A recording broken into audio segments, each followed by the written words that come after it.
Welcome back to Cars with Scotty. I'm here with Brian, and his nickname's Riders, and he's got his Chev C10 Ute, and he's going to tell me a little bit about it.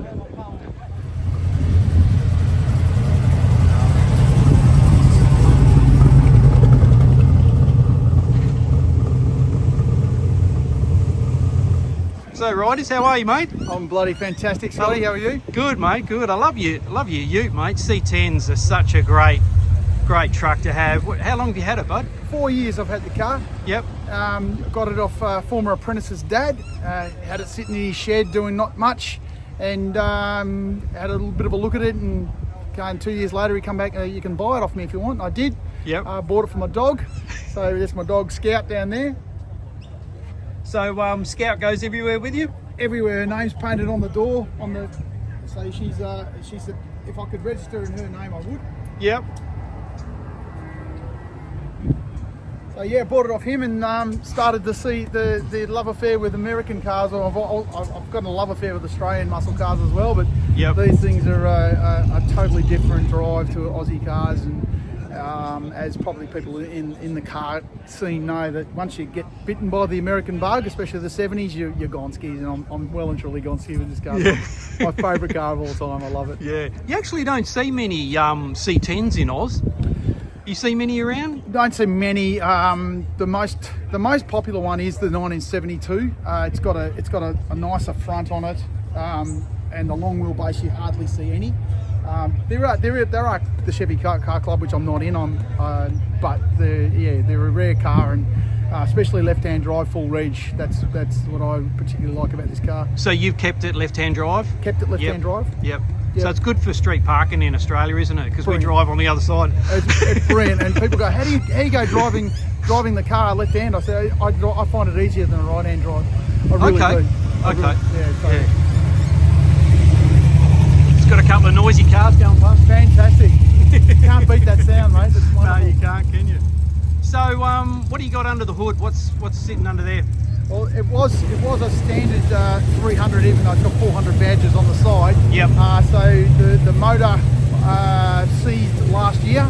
Yep. So I pulled it out, and instead of mucking around rebuilding it, I just went to straight to Eagle Spares. Yep. Picked out a motor with that had the horsepower that I wanted. Yep. So I ended up putting a 383 stroker in there. Okay. So a blueprint motor. Okay. It basically kept it. I didn't go the big block, which I wanted to. Okay. But that would have been an extra 6 weeks off the road, and I do use this car every weekend. So okay, that's good. So I just basically went that, and my mechanic Eric out at Goody's Garage knocked it all up and put it in within 8 days, and dynoed it, and here I am today. So yeah. So what sort of horses are you getting out of it? It's got about 450 at the rear wheels. Okay, so good streeter. Yep. Yeah. Nice cam, easy to drive. Yep. Reliable, and a little bit of go. Put you back in your seat, basically. it's not like some of these cars around here, but it's enough for me. Well and truly enough for me. So yeah, cool. I have a ball with it. Yeah, and the colour's the original colour? I do believe it is. Yep. It's hard to say because there is a beigey brown underneath it, but in the Chev sort of spec on this car, it was called semi-olive beige brown. So I don't know whether the base and then the olive over the top, or whether the people I bought it off put the olive over the top. Okay. But that is an original Chev colour though. Yes. Yeah. From that. Yeah.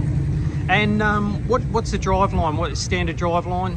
It's basically a turbo 400 hydromatic. Okay. Which has, I think it's the original. And the original 12 bolt Salisbury, I believe. Okay, and that handles okay with it's perfect. I mean, like all these things, you eventually got to upgrade them at some stage. But at the moment, the tranny's rock solid, and I don't want to go any faster than what it goes. So really, the diff's about the right ratio. So yeah.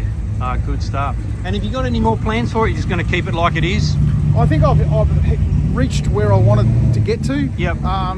I mean, to get it full reg was the hardest thing to do to it. Yep. So I didn't do any of what you see now on the car until it was full regged. Okay. Like the rims or the lowering. I've put a big Alpine stereo in it, because I love my music. Yep. So I've done just about everything I wanted to do to the car. So Can you hear the stereo when you're driving or not? Yeah, you can. You can. It is absolutely one of the best stereos I've ever done. So, and I love it. I'd love to plug a couple of bands that I like, but if you could listen to Sons of the East, guys, get on it. Okay. So yeah, no, you can hear the stereo. Exhaust is done now. It's really loud, like these guys going past. Yeah. So what do you got? 2.5, 3 inch 2.5 inch Yep. exhaust, and just the original extractors that came with it. They're probably something I'll upgrade at some stage. Okay, why's that? Oh, they're getting pretty banged up underneath. So okay. because it's lowered, and you go, it's just the way they go. Okay. So, but at the moment they're fine. So what have you lowered it, 2 inches, or is it on bags? No, not on bags. I've just done the springs. It's impossible to. It's not impossible to get them regged, but it just creates a whole money pit trying to get them regged with airbags and stuff like that. Okay. Especially full regged. Okay. So no, just springs. Modified the springs. Put bigger heavy duty springs. Lowered. I lowered it 3 times to get it to this height. So now it drives okay. I don't bottom out, and it still looks pretty good. So yeah, that's good. So yeah, it looks fantastic, mate. I love your truck. So thank you very much. Yeah. All right, mate.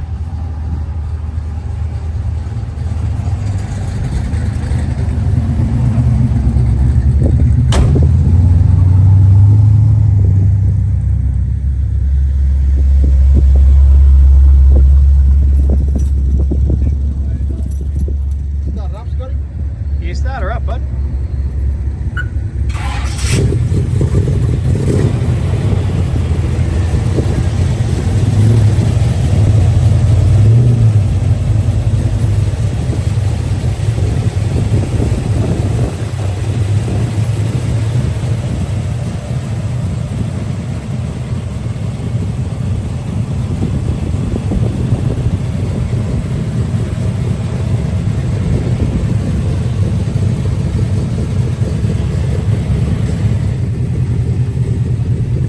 I think the dog likes the truck more than you, mate. Absolutely. It's a truck.